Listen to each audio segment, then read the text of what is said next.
స్త్రీకి ఉన్నంత ప్రేమ లోకంలో ఎక్కడా ఎవరికి ఉండదు. నేను మీకు యథార్థమైన విషయం చెప్తున్నాను. నేనేదో అభూత కల్పన చేసి అబద్ధం చెప్పాను అని మీరు అనుకుంటే మీకు నేను రేపే ఆ పుస్తకంలోంచి దాని ప్రింటౌట్ పంపిస్తాను. ఈ మధ్యకాలంలో ప్రపంచంలో ఒక గొప్ప ప్రయోగం చేశారు. ఒక గదిలోకి తీసుకెళ్ళి పాలిచ్చేటటువంటి ప్రాణులు, అంటే క్షీరదములు అంటారు. పంది పిల్లలకి పాలిస్తుంది, కుక్క పిల్లలకి పాలిస్తుంది, ఎలుక పిల్లల్ని పెంచి పెద్ద చేస్తుంది. ఇటువంటి ప్రాణులన్నింటినీ కూడా ఒక గదిలోకి తీసుకెళ్ళి ఉంచారు. స్త్రీ ప్రాణులను ఒక పక్క పెట్టారు, పురుష ప్రాణుల్ని ఒక పక్క పెట్టారు. ఇది నేను పురుషుల్ని తక్కువ చేయడానికి చెప్పట్లేదు. ఆ మధ్యలో ఒక చిన్న రేకు పెట్టారు, దానికి కొద్దిగా ఎలక్ట్రిసిటీ కనెక్ట్ చేశారు, విద్యుత్ శక్తి. ఈ ప్రాణులకు ఎదురుగుండా ఒక మూలేమో వాటి పిల్లల్ని పెట్టారు, ఇంకొక చోట ఆహారం పెట్టారు, ఇంకొక చోట నీళ్లు పెట్టారు. కొంతసేపు అయిపోయిన తర్వాత ఈ ప్రాణులకు ఆకలేసింది.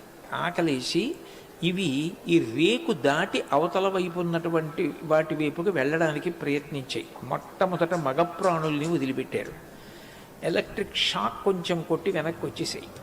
కానీ దాహం తట్టుకోలేకపోయాయి. గబగబా షాక్ కొడితే కొట్టిందని దూకేసి వెళ్ళి నీళ్లు తాగాయి. నీళ్లు తాగిన తర్వాత పట్టుకొచ్చి మళ్ళీ వెనక్కి పెట్టేశారు. కాసేపు ఆగి తట్టుకోలేక మళ్ళీ కొద్దిగా షాక్ కొట్టిన దూకేసి వెళ్ళి ఆహారం తిన్నాయి. మళ్ళీ కొంతసేపు అయిన తర్వాత స్త్రీ ప్రాణుల దగ్గరికి వెళ్ళాయి. కానీ స్త్రీ ప్రాణుల్ని తర్వాత విడిచిపెట్టారు, అంటే తల్లుల్ని. మగ ప్రాణులు మొట్టమొదట నీళ్ల కోసం వెళ్ళాయి, ఆహారం కోసం వెళ్ళాయి, తర్వాత తమ భార్యల దగ్గరికి వెళ్ళాయి. స్త్రీ ప్రాణులైతే ఏం చేస్తాయో చూద్దామని మొట్టమొదట కొంతసేపు అయిపోయిన తర్వాత ఈ ఆడప్రాణులు ఏం చేస్తాయని చూశారు.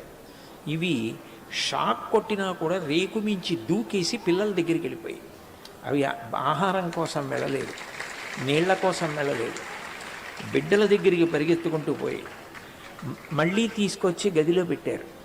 మరికొంతసేపు అయిన తర్వాత మరికొంచెం నీరసపడిపోయి, నీరస పడుతున్న కొద్దీ వాటికి తమ బిడ్డలు ఏమైపోతాయో అన్న ఆందోళన ఎక్కువైపోయి మళ్ళీ విద్యుద్ఘాతం తగిలినా మళ్ళీ దూకి మళ్ళీ పిల్లల దగ్గరికి వెళ్ళాయి. 3-4 మాటలు పరిశీలించారు.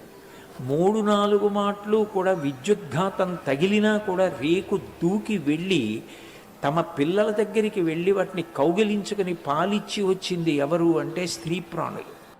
స్త్రీ